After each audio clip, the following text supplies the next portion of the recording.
Hello everyone. Today we're going to go over in more detail on how to use CS5 to edit your videos. And Watcher2 has been nice enough to send me a video on Ultima Online, and we're going to do a little bit of editing to it, and I'm going to show you exactly the steps to take to edit your own videos if maybe you run into these same problems. This video is really good, and we're just going to copy it over into our CS5. The only thing that I saw that I wanted to change was the very end of the video, and I want to put the ender on there that we use. So basically what we have to do at first is delete the template. This is basically just to show you how to do it, but we're going to keep these two enders so that we can put them on the end of the video that we're going to be editing. So we delete the main template here, and we pull down the video into the video slots, and now we need to get these enders to the end of the video. So there's a couple ways to do it. You can this is a zoom view, and you can zoom out and zoom in with these, or you can just pull the little bar along and it will make it bigger and smaller as well. When you're moving the ender, it's sometimes really tough to get onto it completely, so you've got to pull it to the end here. Okay, so when you get that done, you're going to zoom back in, and now it's best to just go to the template that I posted on the staff forums.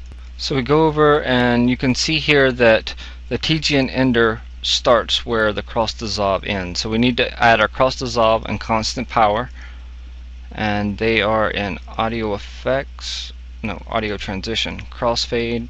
Constant power goes to the sound, and then the video transition, dissolve, cross dissolve goes in the video. And now we'll bring the ender back, and if we want to find out what's there so we can start editing it to where we want it to be, we just move it back a little bit, and then we can look at the video in frames. So we want to end the video right here, and to do that we hit C and we cut the video, and then we hit V, select, and then we'll delete it.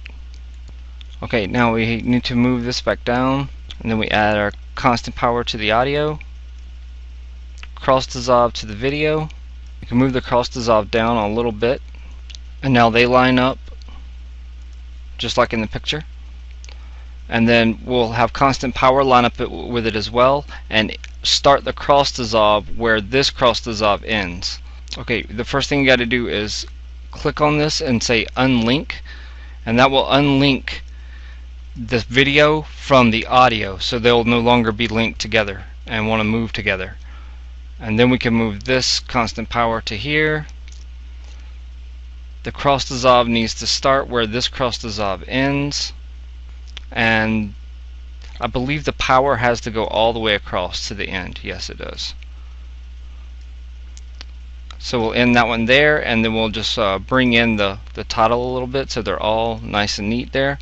And then this is what your ender will look like, and we'll test it here. And we still have to change the very end of the credits, but we can take a look at it here.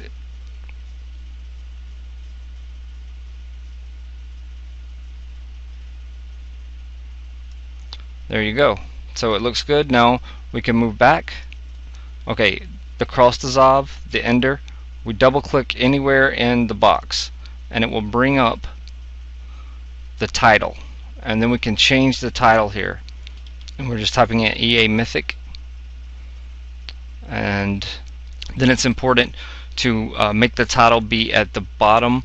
So when we click on this, then go to position and position in the lower third, and then you need to center it horizontally. That way it'll be correctly placed inside the video. And then we close this, check it to make sure that it's correct.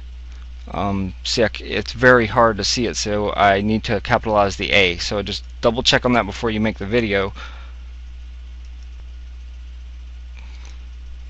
Then we'll just check it one more time, and now it is correct, EA Mythic. And so we can go to File, export media. It will then open up the export for the media. We have a preset of 1080p. Just hit export and it will begin encoding the sequence. All of the presets are already in the template, so you don't have to do that again. I do suggest that you save what you have as a different project. That way if you need to come back and work on it again later, you'll have it there and it won't just be the template again.